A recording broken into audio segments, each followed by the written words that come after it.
Hello friends, welcome to my channel. Hope you all are doing well. So the question that we'll be solving today is lead code 198 house robber. This is a medium level question. Let's see what the question is asking. It says you are a professional robber planning to rob houses along a street. Each house has a certain amount of money stashed and only constraint stopping you from robbing each of them is that adjacent houses have security systems connected and it will automatically contact the police if adjacent houses were broken into the same night. Now, given the integer array nums representing the amount of money of each house, return the maximum amount of money you can rob tonight without alerting the police. So, the question is saying that you have been given an input array which are like which signifies the element in the array signifies the amount of cash that is in particular house. Let's say the houses in the streets are 1 2 3 and 1. So house at index 0 has $1 or 1 rupees in it, and similarly house at index 1 has 2 units of cash, and likewise. Now the constraint is like you can not rob adjacent houses. For example, if you have decided to rob this last house, you cannot rob this last second last house. Or if you have decided to rob this house, then you cannot rob either this house or this house. So this is the constraint here, right? And here in the explanation, if you see, we have actually, if we rob house 1, then we get 1 money, and then if we rob house 3, then we get money 3. So total amount that we can rob is 4. So 1 we have not picked it from this side, 1 we have picked from this side, and and then 3 we have picked from this side. So this will actually return me the maximum amount of money that is possible. And similarly in this example, if we can rob house 1 which is of 2, and then which can house rob 3 which is at 9, this one, and then rob house 5 which has money equal to 1, then this will be 2 9 1 12, which will be the maximum amount of money that we can rob. Now let's see, let's try to work out this problem on the whiteboard. So here let's say we have this input array given to us with the amount of money that is in each house. Now at every position, if you think about it, or at every house you have two choices: either you can rob it or leave it, right? So if I decide, let's say I am at the last index. If I decide to rob this house, right, then I cannot rob this house.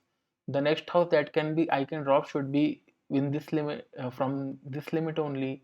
And if I leave this house, let's say I do not uh, uh, take this last house with money. I decide to skip it. Let me uh, take this. So I decided I will not rob this thing, and then I'll leave it here. Then I'll have these many houses from where I can rob it. So you can clearly see here that this problem has a recursive structure, right? And by recursive structure, I mean if I rob this house, right, then I have only option the other houses that I can rob is from this part of the array, right? And so if I know what is the maximum amount I can rob from this house, and I will add the cash from this last house, that will give me the answer. Or if I go to the other option that I leave it. So if I say that I will not rob this first house, then the maximum amount of money that I can rob is from these whole houses. So this will have a recursive structure. So it's like the intuition behind solving any problem that is can be solved with dynamic programming is like they will always have some kind of choice, and then you'll have multiple pathways to explore those choices, and then you can minimize, maximize depending upon what the question is asking. So first, for applying dynamic programming, let's try to write the recursive structure that this program can take.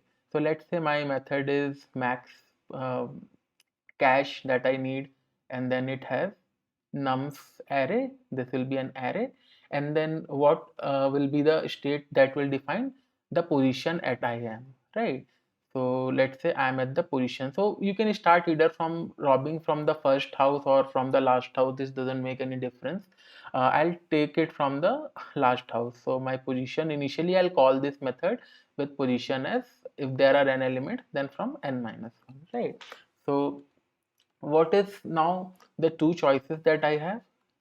My first choice is I rob the house at this particular position. So my this will be nums of pos. I have taken that, right? Plus I cannot now rob the house just adjacent to it. So my sub problem will reduce to position where I'm at minus 2th index, because I cannot rob the adjacent house. That is my constraint, right? So I'll again call my method, my recursive method ki recursion. Please give me the answer of the below smaller subproblem that will start from pos minus 2. So why we have done here minus 2 for the index? Because we cannot rob the adjacent house. If we have robbed the house at index p pos, then we cannot rob the house at index pos minus 1, right? So we'll have to decrement it by 2 so that it will not come into adjacent houses. So this is one of my choice. Now if what is the second choice I can make? I can make that I'll leave the first house. So by leaving, what I mean, it will have no contribution, that is 0, plus what will be the recursive call? The max cache method just give me the answer of the smaller subproblem, and this time since I have not robbed the position 1, I can include this the element just before it. So this will be pos minus 1. And then once I have the answer of both the choice 1 and choice 2, I'll simply return choice 1. I simply written which choice was fruitful to me. So what was the max of choice 1 and choice 2. So this will be the recursive structure, and every recursion has a base condition that will help terminating it. So what will be the base condition? So if there is only one house left, so if position is equal to 0, that is the only house that I can rob. So I'll simply return num set 0 or position anything. What is other case that can have? Let's say you are at uh, we have this two element in our array, and you are at this position. Now you try to rob this bank. Now next that you will call will be, this is at 1th index. Now you cannot go to the adjacent one, so the next recursion call will go to 1 minus 2, that will be negative 1. That will, it can take the negative values as well. So if it takes negative value, that is if position is less than 0, will simply return nothing, as negative signifies no contribution to the maximum cache that we can actually steal. So this is the recursive method, and this will surely work. But then if you see here, we have multiple choices, and then at every choices there will be a repeating subproblem. So to see how there will be repeating subproblem, what we can do is we can just quickly see the recursion tree. So initially you were at the index position was, let's say, this is 0 1 2 3 4, so the last position index was 4, right? And then there is two choices, you can either go to 3 or you can go to, if you decide to leave it, you can go to 3, and if you decided to steal it, then you will go to 2, because we are decrementing it by 2, right? Similarly here we can have, you can either go to 2 or you can go to 1. Similarly from 2 you can go to 1 or you can go to 0. So from the recursion tree you can easily see that we have repeating subproblems, right? Here 2 is repeating, here 2 is also repeating. So if I know the answer for the position 2, why will I recompute it again, right? So we can say that we can apply dynamic programming here. And how we will apply dynamic programming here? We'll simply have a DP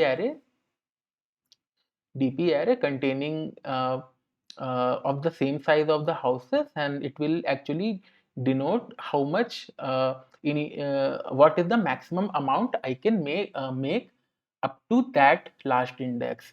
So basically DP of 2 would mean if I have these many houses up till index 2, ending at index 2, then what is the maximum amount I can uh, uh, steal from there, right? So we'll have, initially I'll set everything to -1, and once I have computed that's a problem, like if I have computed 2, I will store it at the index 2, what is the result.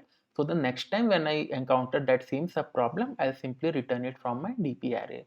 So this will actually make it an roughly order of n algorithm, since we are finding the answer for every n elements that we'll have in array. right? So this was the top-down approach of this problem, and I'll also be explaining you the bottom approach of the problem where we'll not be needing the recursive methods, right? So let's quickly see the code now.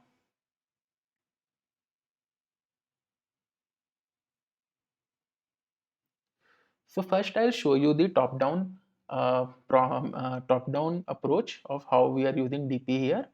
So here, like, this is the top-down approach. You can see I have declared a DP array which I have declared global so that every recursive call will have access to this. Now this is my rob method which will have an input nums which will basically be the houses with different cache kept in them. And then I'm initializing DP with the same nums dot length, which will be the length of this thing, and then I'm initializing it to -1. So initially all my entries in the DP array would be -1, right? And then I'm calling this robutil method, which is the recursive method that will give us the answer. These are our two base cases that we discussed earlier. If position is 0, we'll simply return whatever is at that position, or 0, doesn't matter. And if it is less than 0, then we'll simply return -1. And then we will check in the cache. Our cache means the DP array, that whether this sub problem was calculated earlier or not. So if it is not equal to -1, that means there is some entry there, which means it was calculated earlier. So we'll not call the rest of the function and just return it from the cache. And if it is not present in the DP array or our cache, then it means that we are seeing that sub problem for the very first time. So we'll have to compute it. So this is the same recursion we have. We have two choices. Our choice one is we take the element at that position, the cache at that position, and then we call the recursion with position -2 to avoid the adjacent house. Or our second choice will be we just it is like 0 plus, but I have not written at this, it doesn't make any sense. So this will be robutil of nums and pos -1, like we are leaving this house and wanting like this many elements. And then once I have both choice 1 and choice 2, my answer will be the maximum between choice 1 and choice 2. And before returning that from this method, I'm just storing it into the DP array. So whatever values is here, it will be stored in, let's say x is the value, it will be stored in the DP array, so that it will tell the further course, okay, this sub problem was calculated, and then I'm returning that answer.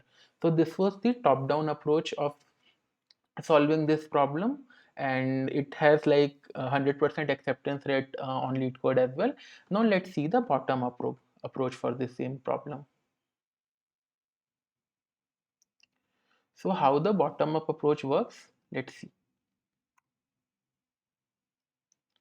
So in the bottom up approach, we do not need to do any recursive call or something like that. We can actually do it in the bottom up manner. And in bottom up dynamic programming, we actually start building it up from the base cases, right? So let's see what we are doing here. So first is like I'm calculating the length of the array. Then I'm simply checking if n is less than 2, that is only if there is only like one element there. So what is the base case? If there is only one element, let's 3, then maximum what you can do is you can rob that particular house, and your answer will be whatever is at that position. So we'll simply return nums of 0. Now at this point we are sure that our uh, uh, input array will be greater than or equal to 2. Then we are making a DP array of the same size, right, of the size n, and then we with let's see the example that we have, right?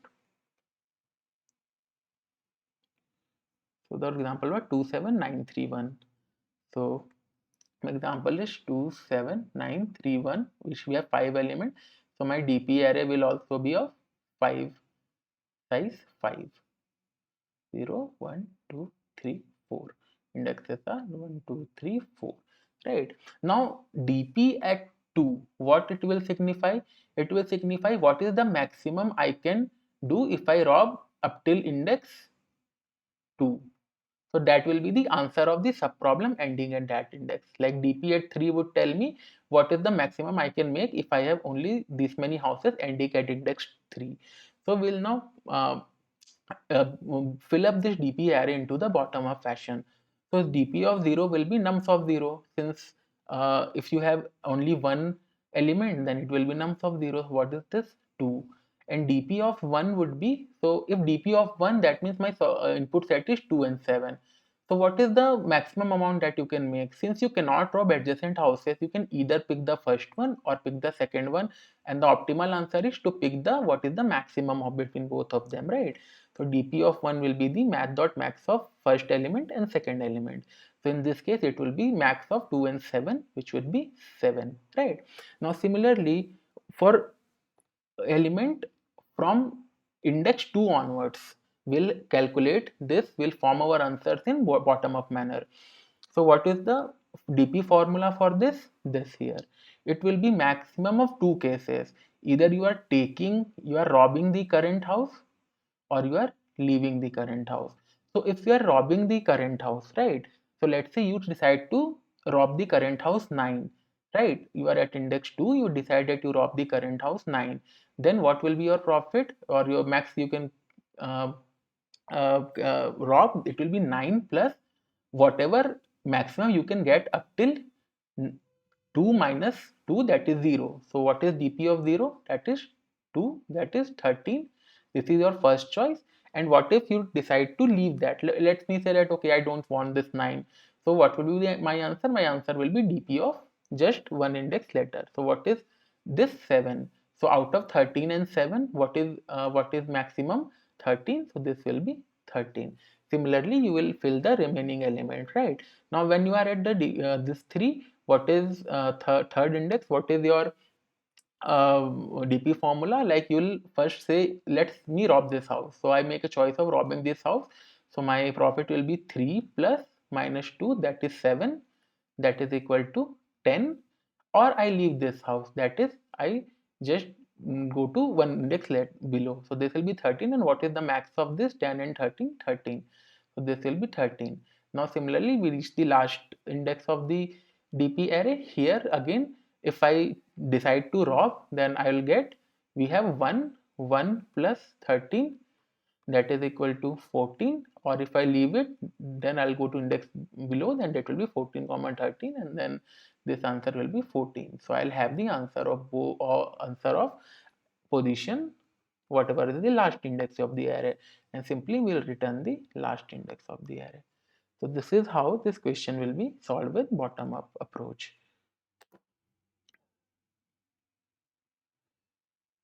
right? So this is the uh, uh, uh, method of solving this from the bottom up approach. So thank you guys. This is how the solution would work, and then feel free to like and comment down any improvement that I can do on my videos, and tell me the other topics that you want to make me videos on. So thank you and have a nice day.